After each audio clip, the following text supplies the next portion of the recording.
Mmawa bwino walero lachinayi ndipo ndi nthawi ya nkhani kuchokera kuno ku MBC. Mauno muli ndine Secret Noah kumapoyamba nayi mitu yake.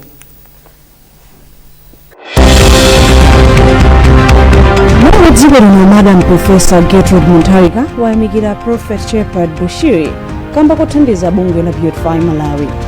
Boma lapempha anthu akuchikwawa ndi nsanje kuti apewe mchitidwe ofalitsa nkhani zabodza zoti anthu ena kusowetsa ziwalo. Ndipo msonkhano wa dziko la France ndi maiko amuno mu France Africa watha pomwe maikowa agwirizana zokonzanso ubale wawo.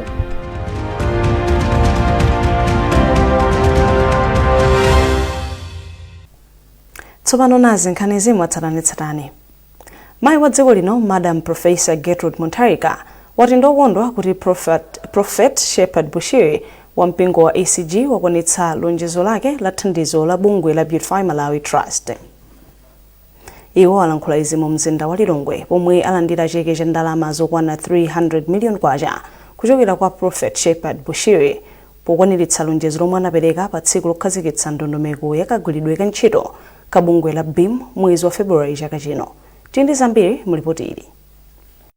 Polankhula m'malo mwa mayi wa dziko lino wapampando wa bungwe la BIM Trust Dingiswayo Jere wati Madam Professor Gertrude Muntarika ndodzipereka kupititsa patsogolo ntchito za umoyo. Iwo ati n'chifukwa chake bungwe la BIM latsogoza ntchito za ukhondo pa ntchito yolimbikitsa umoyo wabwino m'madera. Ndinene kuti tsiku la lero ndi tsiku la chimwemwe kwambiri ku Beautify Malawi. Makamaka chifukwa cha zinthu ziwiri. Choyambirira ndoti ntchito yathu ngati Beautify Malawi ili ndi thandizo lotikhozabe kuthamanga mwachangu komanso kufikira madera ena amene mwina tikanatha kuperewera kufikira chifukwa choti mwina panalibe chuma.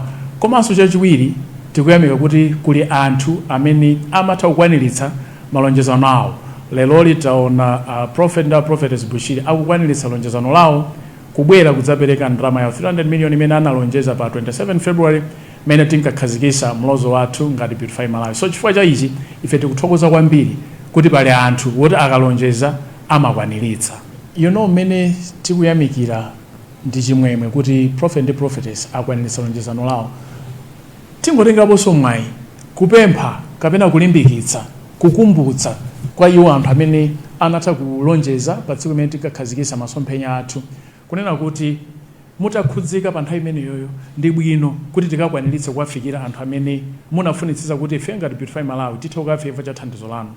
Mmawa ake Prophet Bushiri wati banja lawo limakhudzidwa ndi ntchito zomwe bungwe la BIM limagwira mdziko muno n'chifukwa chake lapereka thandizoli kuti anthu ambiri mdziko muno athandizike. Choyambirira nchakuti ife tinali konkuno tinabwera kusapangana wa attend project akapena dinner imene inapangidwa ndi Beautify Malawi yo kumema anthu kuti apangana wa support zimene Beautify Malawi imene ili project yakulu kwambiri yosogozedwa ndi First Lady athu wa dziko lino la Malawi Madam Gertrude Muntarika. Kumeneko kunali zoonesa zambirimbiri makanema. Mwa izo kunali kuonesa mene project imene yakhunzira anthu madera osiyanasiyana. Akazanga ndi titaona zimenezo tinakhuzidwa kwambiri kuti project imeneyi ngati uli ma project ofunika kupanga support ndiye Beautify Malawi. Ndi chifukwa chake akazanga ndine tinatengapo gawo kuti iyayi ntchito bwino ngati imene tithandizirepo ndi 300 million kwacha. Chifukwa chake lero lino tabwera pano kuti pledge inapanga ija ikwaniritsidwe. Muchichewa muli mawu amati mutu umodzi susizadenga. Thandizoli lakwanitsa lonjezo lomwe Prophet Bushiri analonjeza ngati njira imodzi yofuna kukweza ntchito za ukhondo. Ndondomeko yagwiridwa ka ntchito ka bungwe la BIM ya 2026 mpaka 2030 inakhazikitsidwa pa 27 February chaka chino ndipo imalunjika pa ntchito za ukhondo, umoyo komanso maphunziro. Mwayi mtumodzi MBC Lilongwe. Nduna ya maboma ang'ono Ben Phiri yalimbikitsa anthu okhala m'maboma achikwawa ndi nsanje kuti apewe mchitidwe ofalitsa nkhani zabodza zoti anthu ena akusowetsa ziwalo. Iwo anena izi kuchikwawa pa ulendo ophunzitsa anthu am'mabomawa kuti aleke mchitidwewo komanso kutengera lamulo m'manja mwawo. Tindi ripoti ili la Themba Mwale. Ndunayi inayamba ndi kuyankhula kwa anthu omwe anasonkhana pa Bereya, Mchalo ndi Misewu Folo isanapite kwa Ngabu komwe inakumana ndi akuluakulu amakhonsolo achikwawa ndi nsanje. Mawu ake Phiri anati boma la President Peter Mutharika ndilodzipereka kuonetsetsa kuti nzika iliyonse ndiyotetezeka. Ndunayi inachenjeza mafumu kuti asayikire kumbuyo aliyense wolakwa ponena kuti aliyense wotero adzalandira chilango. Iye anapereka chitsanzo cha mfumu Moses yochokera mdera la mfumu yayikulu Mbenje ku Nsanje yomwe yayimitsidwa pa udindo wake kamba kokolezera mchitidwe onyozera ndi kugenda apolisi pomwe amagwira ntchito yawo m'mudzi mwake. Malamulo amafumu kudzera mu gawo 22 subsection 7 amanena ntchito za mafumu. Imodzi mwa ntchito zawo ndi wakuti kukhale mtendere ku dera lawo.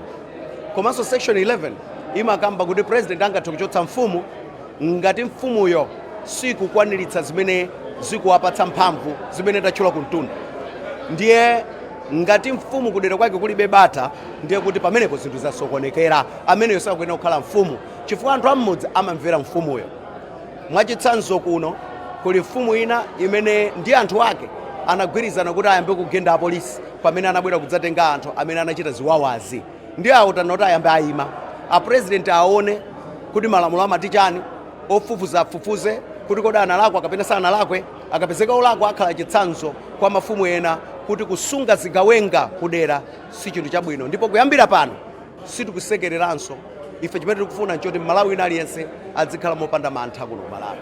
Ndipo m'mawu ake mmodzi mwa achiwiri kwa mkulu wa polisi mdziko muno Noel Kaira wati aliyense yemwe ayambitse mphekesera yoti ziwalo zake zasowa amangidwa ndi kuyimbidwa mlandu. Ndipo mfumu yayikulu Ngabu ya mboma la Chikwawa yatsutsa zoti anthu mbomali akusowetsedwa ziwalo.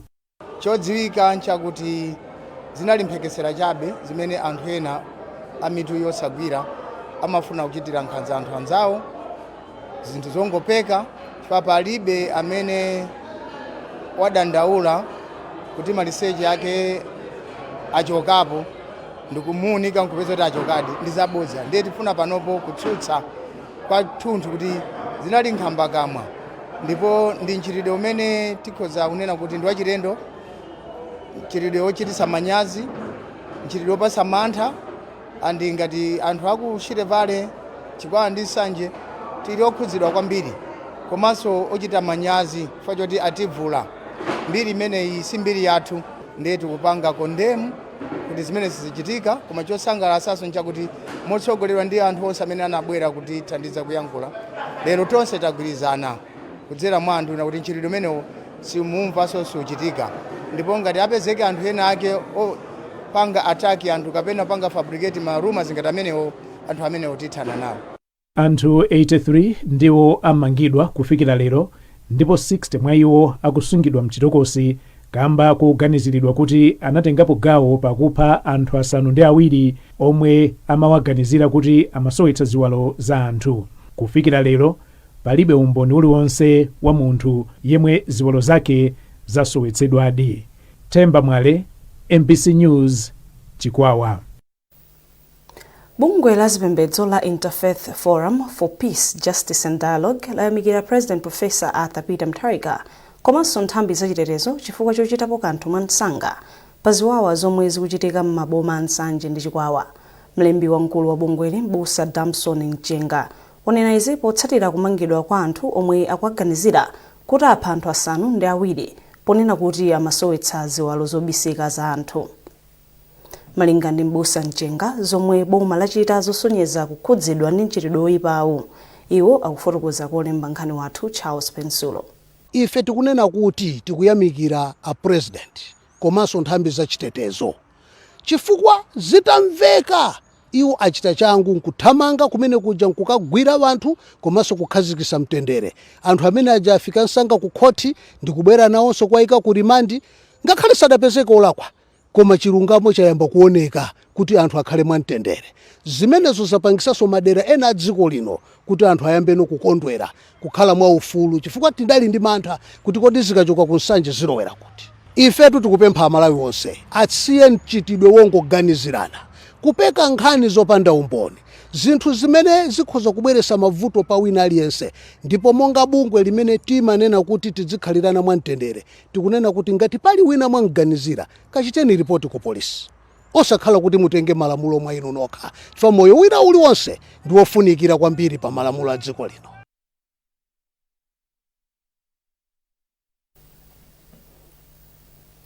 Boma lati ntchito za Digital Malawi Acceleration Project zikuthandiza kuti anthu kuphatikizapo madera ku midzi adzigwiritsa ntchito internet mosavuta.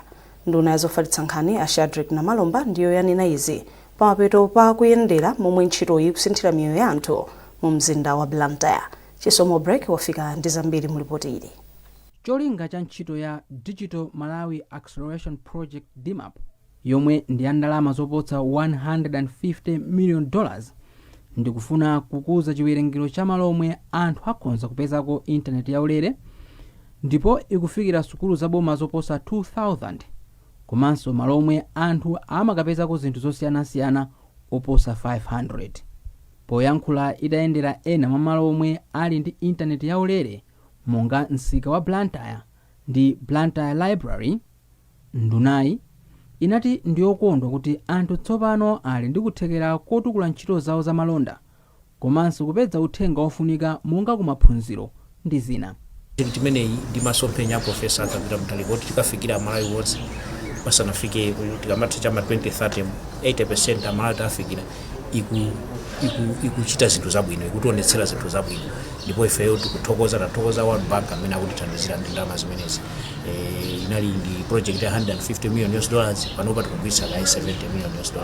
Sikungofikira ngati malo ngati kuphunzitsa nyamatawo kapena kumene tinapita ku library kuja kumene tikugwiritsanso koni ujeni njira za makono zimenezi kapena kunsika ku Blantyre market kuja kumene tikupereka kwa anthu mavenda kapena amene akudzagula zinthu kapena ku airport kumene anthu akufika pa airport akafika nthawi yomwe ayambe kukhala ndi njira za makono tikuthandizanso mu primary school, mu secondary school komanso njira zosiyana kumudzi kuja kaya mapost kaya ndi kuchipatala kaya ndi ku polisi tikuyika njira zimene za makonozi. Cholinga chake ndi chakuti tidzithana kukumanizana bwinobwino uthenga usamavute. Mu mzinda wa Blantyre ndondomeko ya DMAP ikuthandiza kuti intaneti yaulere izipezeka ku msika wa Blantyre ndi malo ena zomwe zikupititsa patsogolo ntchito za malonda. Malinga ndi a Steve Majawa, mmodzi mwa akuluakulu oyang'anira msika wa Blantyre, ntchito za malonda ku msikawu zikupita patsogolo ndipo chiwerengero cha ogula chikukwera chifukwa cha intaneti yaulere. Ngati kwa anthu amene timapanga business ngatimu tili ndi mwayo kuti timatha kupanga post ma social media malonda amene tili nawo ndi zimatithandizira kuti tizipeza makastomala komanso anthu kuti ndi makastomala bwino zagula katundu amadziwa kuti kuli wifi yaulere ndi akamayuza muja amatokhala kanthawi akuyuza. The more akuyuza wifi ija amathanso kumagula tina msika. Ndipo imodzi mwa kampani zomwe zikupindula ndi ndondomeko za DMAP ndi ya Redback Stock, ndipo a Cuthbert Magawa ndi mmodzi mwa akuluakulu ku kampaniyi. Tinkayamba inayingati dzina chaka 2022 komano 2023 titakhala ngati tatengera kuti tikhale mmodzi mwa mahabu amene akuyenera kuyendetsa project imene ma training ndi zina ifeyo tinayiyambi cha kampani. Ndipo pachoka pamene popo chitithandiza ifeyo kupanga za ma systems kumapanga ma system kwa makampani ena monga china ICAM kupanga ubale ndi china ichengo kupanga ma systems ena ndi ifeyo timakhala kuthokoza kuti project imene inaliyambitsa pamusi pano pafika nayo patali. Ndipo ntchito za ndondomeko ya DMAP zinayamba mchaka cha 2019 ndipo bungwe la boma la Public Private Partnership Commission PPC ndiyomwe ikuyang'anira ntchitoyi mogwirizana ndi unduna wa zofalitsa nkhani. Chisomo break, MBC, Blantyre. Bungwe la Islamic Health Association of Malawi lati lipitiriza ntchito yake yothandiza boma kufikira udwala pomwe akufunika thandizo la operation mdziko muno. Mkulu wa bungweli a Haj Dayton amayankhula izi pa chipatala cha Mangochi pomwe amafotokozera olemba nkhani za ndondomeko yopereka thandizo la operation mwaulere kwa udwala yomwe ili nkati pakadali pano. Ntchitoyi ikugwirika mogwirizana makamaka ndi bungwe la madotolo akumayiko akunja la International Physicians Across the Continents. Sotin Ndaze walemba ripoti ili lomwe akuwerenga Owen Mavula. Following a backlog of cases requiring operation at Mangochi District Hospital, a local non-governmental organization, Islamic Health Association of Malawi, has partnered the district's health office to ease the burden and pressure through provision of surgical services. mukuonera nkhanizi kuchokera kuno ku MBC ndipo mauno muli ndine Secret Noah. Tatiye ntonenso mitu yake. Mayi wa dziko lino Madam Professor Gertrude Muntarika wayamikira Prophet Shepherd Bushiri kamba kothandiza bungwe la Beautify Malawi. Boma lapempha anthu akuchikwawa ndi nsanje kuti apewe mchitidwe ofalitsa nkhani zabodza zoti anthu ena akusowetsa ziwalo. Ndipo msonkhano wa dziko la France ndi maiko amuno mu Africa, France Africa, watha pomwe maikowa agwirizana zokonzanso ubale wawo.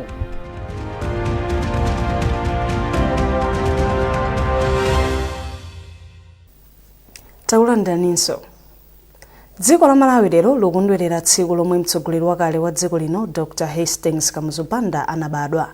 Dr. Banda anabadwa mchaka cha 1906 ndipo anamwalira mchaka cha 1997. Iye analamulira dziko la Malawi kuyambira mchaka cha 1964 mpaka mchaka cha 1996. Mwazina Dr. Hastings Kamuzu Banda amakumbukiridwa kamba ka ntchito yake pokhazikitsa maziko a chuma cha dziko lino. Akatswiri pa nkhani za ndale ndi maphunziro ati ndi dziko la Malawi likhazikitse njira zolimbikitsa ntchito zachitukuko pamene thandizo la chuma la maiko osiyanasiyana likuchepa.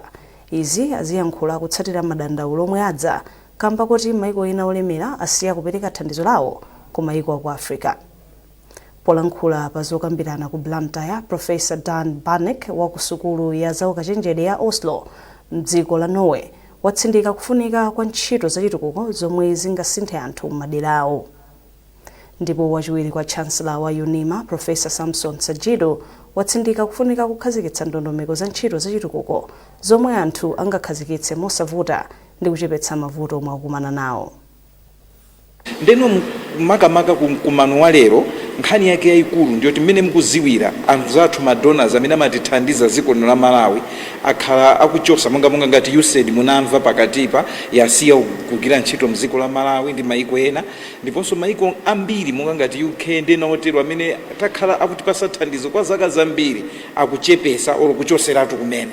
Ndeno tikufuna kuti tiyang'ane kuti kodi nanga ife dziko la Malawi tingatani kuti pamene maiko amene amakhala kutithandiza akusiya titani kuti tiime patoka, titani kuti zinthu zathu zitiyendere. Nga waukulu umene ndimapereka kwa anthu amene akuchita participate mu kukambirana ukuku ndi wakuti chonde tiyeni timasuke, tiyeni tigawane nzeru. Muli anthu ambiri wochokera madera osiyanasiyana, mabungwe osiyanasiyana, tigawane nzeru kuti kodi ngati ziko tingatukuke bwanji popanda kudalira thandizo choka ku mabungwe ena akunja. Komanso mabungwe ena akunja akamatithandiza, chithandizo chawo chingamakhale bwanji, chingamayankhulane bwanji ndi khumbo zofuna za ifa Malawi.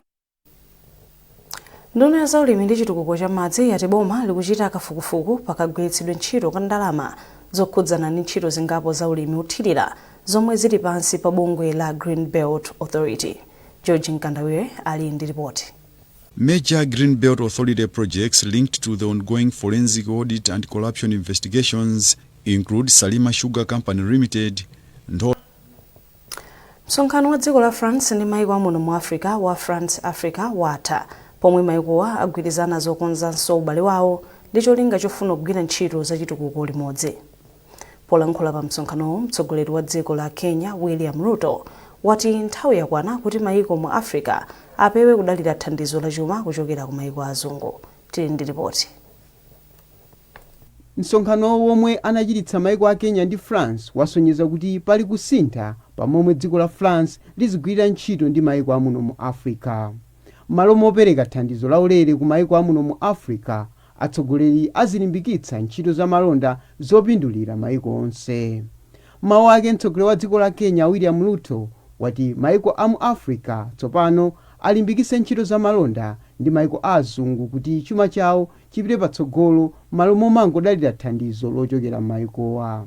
Ndipo mtsogoleri wa dziko la France Emmanuel Macron watagwira ntchito pamodzi ndi maiko amu Africa pomwenso walonjeza ndalama pafupifupi 23 billion euros zokhazikitsira ntchito zokhuza mphamvu za magetsi, ulimi komanso artificial intelligence AI.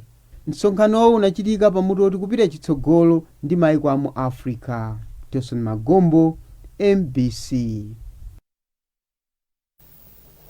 Tikatere tamaliza nkhani zathu mauno koma tisanapite nayinso mitu yake. Mayi wa dziko lino Madam Professor Gertrude Muntarika wayamikira Prophet Shepherd Bushiri kamba kothandiza bungwe la Beautify Malawi. Boma lapempha anthu akuchikwawa ndi nsanje kuti apewe mchitidwe ofalitsa nkhani zabodza zoti anthu ena kusowetsa ziwalo. Ndipo msonkhano wa dziko la France ndi mayiko amuno mu Africa, France Africa, watha pomwe mayikowa agwirizana zokonzanso ubale wawo.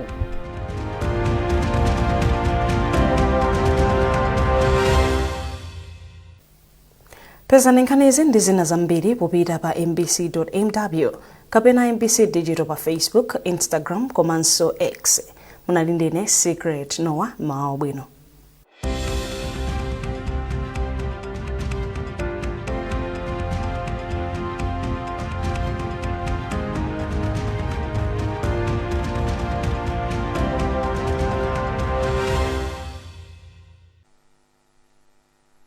Bwino kwa nonse yakwananso nthawi ija ya zanyengo. Tiyembekezere nyengo ya mphepo komanso ya mitambo yapatali ndi yotentha madera ambiri a dziko lino. Mphepo yamwera ikuyembekezereka kuyamba kuomba pa nyanja zathu zonse makamaka kuyambira lachisanu. Kotero kuti onse ogwiritsa ntchito nyanjazi akupemphedwa kukhala osamala nthawi zonse. Nyengo tikuyembekezera lero ndi kamba ka mphepo zomwe zikuomba kuchokera chakumvuma kufika mdziko lathu lino. Kotero kuti mauno tiyembekezere nyengo yozizirapo madera ena a dziko lino. Kunzuzu kuzizira ndi madigiri okwana 17, kulilongwe 15, ku Blantyre 18, koma kwa Ngabu kufunda ndi madigiri okwana 22. Maomwe uno tiyembekezerenso nyengo ya mitambo yapatali komanso mwayi wa mvula yowaza makamaka madera mphepete mwa nyanja ya Malawi ku chigawo cha kumpoto. Koma masanawa tiyembekezere nyengo yotentha madera ambiri a dziko lino. Ku Kasungu, Lilongwe ngakhale ku Blantyre kutentha ndi madigiri okwana 28, kwa Ngabu 34, koma kunzuzu kufundirapo ndi madigiri okwana 28. Masana omwewo tiyembekezere nyengo ya mphepo komanso ya mitambo yapatali madera ena a chigawo cha kumwera pakati ngakhalenso kumpoto kwa dziko lino. Zikomo poonera za nyengo munali ndine Charity Mapondo. Khalani ozindikira dziwani za nyengo.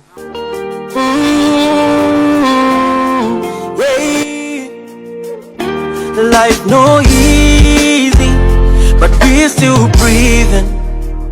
Mulungu alifano mutiband moyo ndi wovuta misozi sikata usiku kung'ung'uta kuzifusa zosayankika tinapepa mvula komatuwala wala tinatitibambana komansewa